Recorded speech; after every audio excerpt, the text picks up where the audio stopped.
Welcome to Celebrate Aging here on the Detroit Lakes Ecumen campus. We are truly celebrating aging with Joe and Laura Hickman, who are celebrating their 70th wedding anniversary. Laura, I think you got married when you were 5. Being married 70 years. Well, I was 27 and a half. You were 27 and a half? How old was Laura then? 21. 21.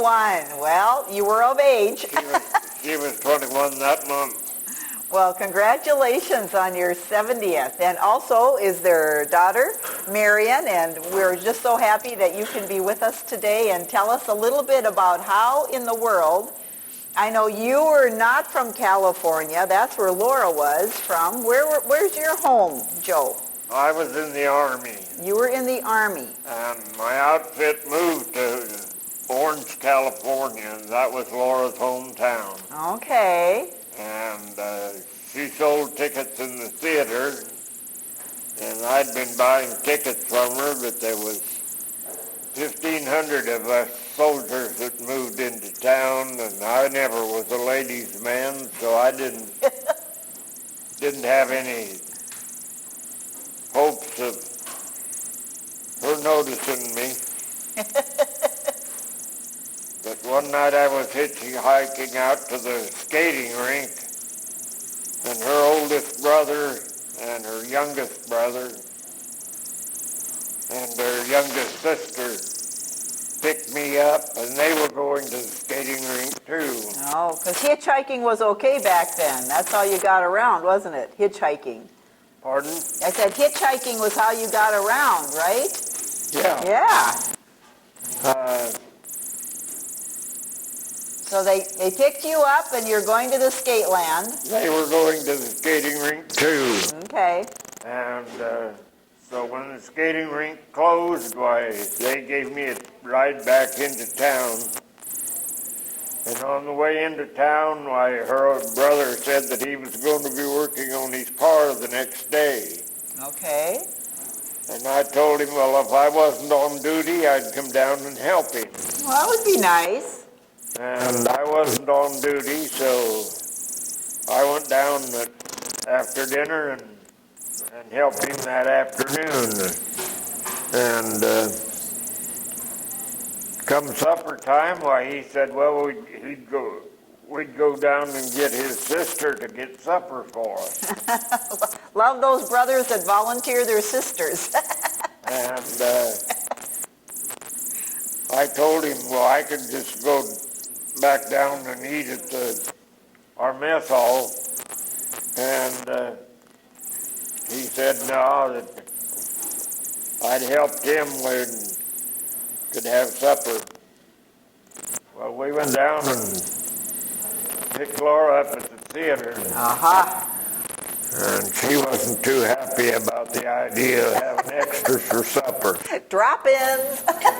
But she fixed supper for us. Oh, bless her heart. And so the next time I bought a ticket from her, why, I screwed up nerve enough to ask her if I could walk her home. Okay, that was good.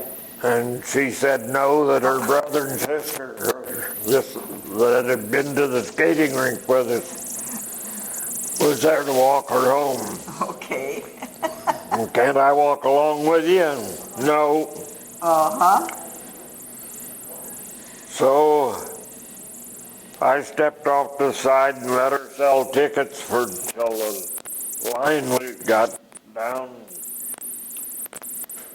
Then I went back to see if I could Change your mind? change her mind and walk her home. No, the answer was. I think I did that about 6 times. You're persistent, Joe. You're persistent. And finally she said yes. So I went into the theater. When she got through selling tickets, why, she came in and sat down by me, and that was good. when the show was over, why, we went to go start started to go out, and I asked her where her brother and sister was, and she said, well, she sent them home. Oh, she figured you were safe then. That's good. And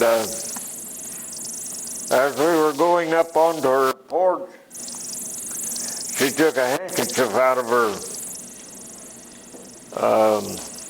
Out of her purse? purse, Yeah? and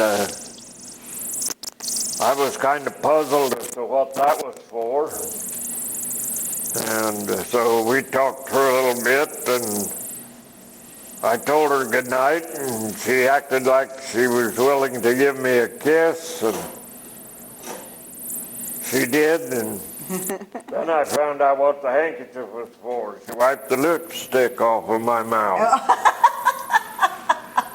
Oh, that's a great story, Joe. That's a great story. So that's how you and Laura started to go together, huh? Yeah. Pretty Well, nice. then I knew why she wiped the lipstick off of her mouth, because she invited me in to meet her dad. Aha. And The rest is history. so That's pretty nice. I stayed till, I don't know, 1 or 2 o'clock. In the morning? Yeah. Oh, boy. And then I always had to dodge the MPs getting back to the store building where I slept. I suppose you were supposed to be in earlier than 1 o'clock in the morning. Supposed to be in at 10. Oh, dear. Curfew.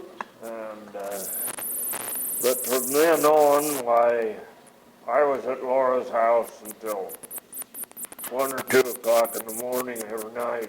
Pretty nice. Say, Joe, I want to show everybody this picture you said that Laura gave to you so that you could have it on your desk. Yeah, I asked her to, and she got that picture taken especially for me to have on my desk. When he went to Alaska. Is that when you went to Alaska? Yes. Yeah, so you weren't in California for all the time you served. Well, we met on Valentine's Day, or it was introduced on Valentine's Day. Okay. And then we left Orange the first part of May, Okay. and I gave her an engagement ring just about the 1st of May. Pretty nice. And that picture sat on, after I got up to Alaska, I realized I didn't have a very big picture of Laura. So I asked her to get her picture taken and send it up to me, and that's the Wow. picture that she sent. Well, that's a beautiful picture. She was 20 years old when that was taken. So about a year later, then you were married. We were married in 44. In 44, okay. And I think it looks like you were married in your uniform. Oh yeah, I wasn't supposed to be out of uniform. Oh, What picture's that? that's your wedding picture. That's what we always called our wedding picture. That was taken in York. We were married in California, and the next morning we took the train to Nebraska. And that's where you're from? You're from Nebraska? Yes, Okay. and she met my mother. My dad had died while I was up in Alaska, Oh, that's too bad. and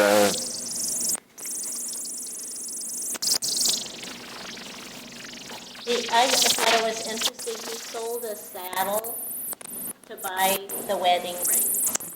Your daughter is saying you sold something to buy a wedding ring. no, that was I sold the saddle to buy the engagement ring. Oh, to buy the engagement ring. All right, you're kind of resourceful. And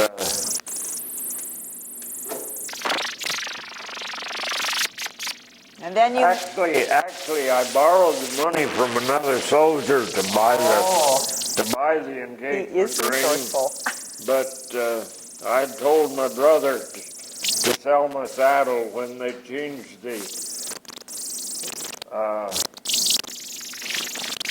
we were supposed to be drafted for a year, and when they changed that to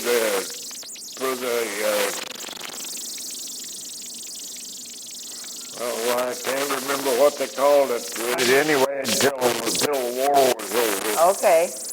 And that's when my time would be up. Sure. And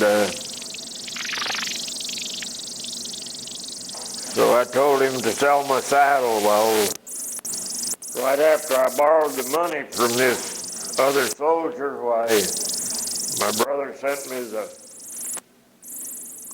money from my saddle, and that was just what I'd borrowed. Uh-huh. And Oh, it worked out pretty slick. so when I paid him off, why, he said, you don't have to pay me till payday. And I said, well, I had it then, so I'd pay it. Yeah, that's pretty smart. It would have been gone for me. Well, Joe, thank you for sharing how you met Laura. And now that you've been married 70 years, do you have any advice for people getting married? Go into it with the idea of making it for life. There you go. You've heard it from Joe and Laura Hickman, who've been married 70 years. And we pray that all of you married people out there are enjoying your life together. And those who are getting married, make it for life. This is Vicki on the Ecumen Detroit Lakes campus wishing you the best.